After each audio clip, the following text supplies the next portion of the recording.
ಮೋದಿಯವರು ಸಹ ಅದು ಕೊಟ್ಟಿದಾರಲ್ಲ ಅವರು ಒಂದು ಅಲ್ಲ ಮೋದಿಯವರು ಒಂದೇನೋ ಕಂಡು ಹಿಡಿದಿದಾರಲ್ಲ ಚರಂಡಿಯಲ್ಲಿ ಒಂದು ಪೈಪ್ ಹಾಕಿ ಚಾ ಮಾಡ್ತಿದಾರಲ್ಲ ಆ ಪರಿಸ್ಥಿತಿಗೆ ಹೋಗಿ ಅಂತ ಮಾಡೋಣ ಅಂತ ಗೊತ್ತಲ್ವ ನಿಮ್ಗೆ ಗೊತ್ತೈತಲ್ಲ ಮೋದಿಯವ್ರದ್ದು ಹಾಂ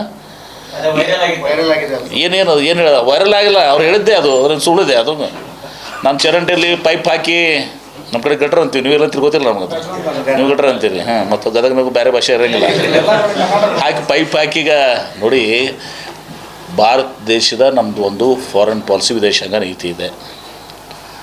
ಇವತ್ತು ಅಲ್ಲಿ ನಿಮ್ಮ ಯಾಸಿರ್ ಅರಾಫತ್ ಇದ್ದಾಗ ಪ್ಯಾಲೆಸ್ತೈನದಲ್ಲಿ ಒಂದು right from Jawaharlal Nehru to including Vajpayee Atal Bihari Vajpayee ಅವರು ಸ್ಟಾಲ್ವರ್ಟ್ ವಾಜಪೇಯಿ ಅವರು ಒಂದು ವಿದೇಶಾಂಗ ನೀತಿ ಇದೆ. ಇರಾನ್ ಇವತ್ತಿನ ದಿವಸ ನಮ್ಮ ಮಿತ್ರ ರಾಷ್ಟ್ರ, ಅದು ನಮ್ಮ ವಿದೇಶಾಂಗ ನೀತಿ ಭಾಗ. ಇದು ಕೇವಲ ಕಾಂಗ್ರೆಸ್ ಅಷ್ಟೇ ಅಲ್ಲ, ಯಾರ್ಯಾರು ಹಿಂದೆ ಪ್ರಧಾನಮಂತ್ರಿಗಳು ಆಗಿದ್ದಾರೆ ಎಲ್ಲರೂ ಮಾಡ್ಕೊಂಡು ಈಗ ನರೇಂದ್ರ ಮೋದಿಯವರು ಬಂದಾಗ ಇವ್ರದ್ದು ರಾಹುಲ್ ಗಾಂಧಿ ಅವರು ಹೇಳಿದಾಗ ಇವ್ರದೇ ಒಂದು ವಿದೇಶಾಂಗ ನರೇಂದ್ರ ಮೋದಿಯವರ ವಿದೇಶಾಂಗ ನೀತಿ, ಭಾರತ ದೇಶದ ವಿದೇಶಾಂಗ ನೀತಿ ಅಲ್ಲ ಅದು. ಇವ್ರೇನು ಮಾಡಿದರು, ಇಸ್ರೇಲ್ಗೆ ಹೋದರು. ಇಸ್ರೇಲ್ ಏನದು ಫಾದರ್ ಆಫ್ ದ ವರ್ಲ್ಡ್ ಅಂತ ಹೇಳಿದ್ರು ಏನು ಹೇಳಿದಾರೆ ವರ್ಷ ಹಾಂ ಫಾದರ್ ಆಫ್ ದ ಅಲ್ಲಿನ ಹಾಂ ಫಾದರ್ ಲ್ಯಾಂಡ್ ಅಂತ ಹೇಳಿದ್ರು, father land of the world ಅಂತ ಹೇಳಿದರು. India mother land correct. ವಾಪಸ್ ಬಂದರೂ ಯುದ್ಧ ಆಯಿತು, ಪ್ರಾರಂಭ ಆಯಿತು ಇಸ್ರೇಲ್ ಬಂದಾಗ. ಇವತ್ತು ಇರಾನ್ ಏನಾದರೂ ನಮ್ಮ ಮೇಲೆ ಇವ್ರು ಮಾಡಿದಂಥ ಎಡವಟ್ಟಿಗೆ, ಇವರು ವಿದೇಶಾಂಗ ನೀತಿಯಲ್ಲಿ ಮಾಡಿದಂಥ ಎಡವಟ್ಟಿಗೆ ನಮ್ಮ ಮೇಲೆ ಅವರೇನಾದರೂ ಅದು ಕೋಪ ಮಾಡ್ಕೊಂಡಿದ್ರೆ ಇವತ್ತು ನಮ್ಮ ಪರಿಸ್ಥಿತಿ ಏನಾಗ್ತಿತ್ತು? ಇವತ್ತು ಹರ್ಮುಜ್ ಇದರಲ್ಲಿ ನಮ್ಮ ಶಿಪ್ಸನ್ನು ಬಿಡ್ತಾ ಇದ್ದಾರಲ್ಲ ಅವ್ರು ಈಗೂ ಕೂಡ ಇರಾನ್ ಏನು ಹೇಳ್ತಾ ಇದ್ದಾರೆ, ಏನು ಹೇಳ್ತಾರೆ, ಭಾರತ ನಮ್ಮ ಮಿತ್ರ ರಾಷ್ಟ್ರ ಅಂತ ಹೇಳ್ತಾರೆ. ಇದು ನಿಮ್ಮ ನರೇಂದ್ರ ಮೋದಿಯವರ ತಪ್ಪುಗಳು ಇವೆಲ್ಲನೂ ಕೂಡ ವಿದೇಶಾಂಗ ನೀತಿಗಳ ಮೇಲೆ ಇರುವಂಥದ್ದು.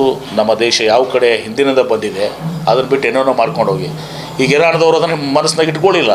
ಮನಸ್ಸಿನಾಗ ಇಟ್ಕೊಂಡ ಪರಿಸ್ಥಿತಿ ಏನಾಕಿತ್ತು, ಇವತ್ತು ನಾವು ಇಲ್ಲಿ ಬರ್ತಿರ್ಲಿಲ್ಲ. ಯಾಕೆ ನಮ್ಗೆ ಗಡ್ಯಾಗ ಪೆಟ್ರೋಲ್ ಡೀಸೆಲ್ ಇರ್ತಿರ್ಲಿಲ್ಲ, ಈ ಕಾರ್ಯಕ್ರಮ ಬರ್ತಿರ್ಲಿಲ್ಲ.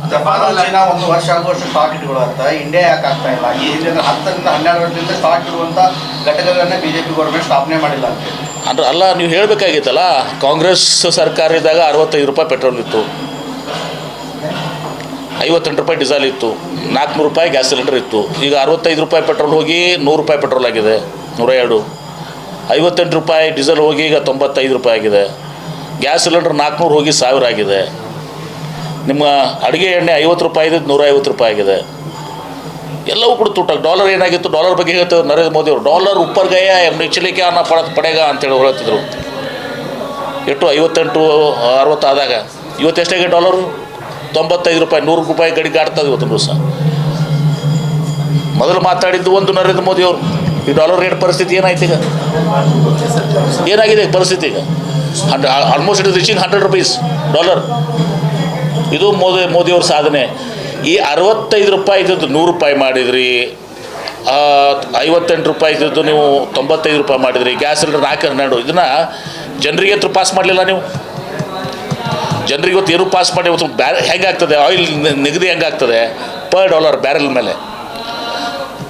ಇವರು ನಿಮ್ಮ ಮನಮೋಹನ್ ಸಿಂಗ್ ಇದ್ದಾಗ 120ರಿಂದ 140 ಹೋಗ್ತಿತ್ತು. ಅದು 120 140 ಆ ರೇಂಜ್ನಾಗ ಇರ್ತಿತ್ತು, ಅಬೌವ್ 100. ಆವಾಗ 65 ರೂಪಾಯಿ ಇತ್ತು. ಇವ್ರು 80 ಆದಾಗೂ ಕೂಡ ಇವರು 100 ರೂಪಾಯಿ. ಮತ್ತು ಇದು ಇಷ್ಟೆಲ್ಲ ಅಕ್ಯುಮುಲೇಷನ್ ಆಗಿದೆ ಇವತ್ತು ದಿವಸ. ಈ ಏನಾಗಿದೆ ಅಲ್ಲಿ ಕೂಡಿದೆ ಇವತ್ತು ದಿವಸ, ಇಷ್ಟೆಲ್ಲ ಸಂಗ್ರಹ ಅಲ್ಲ.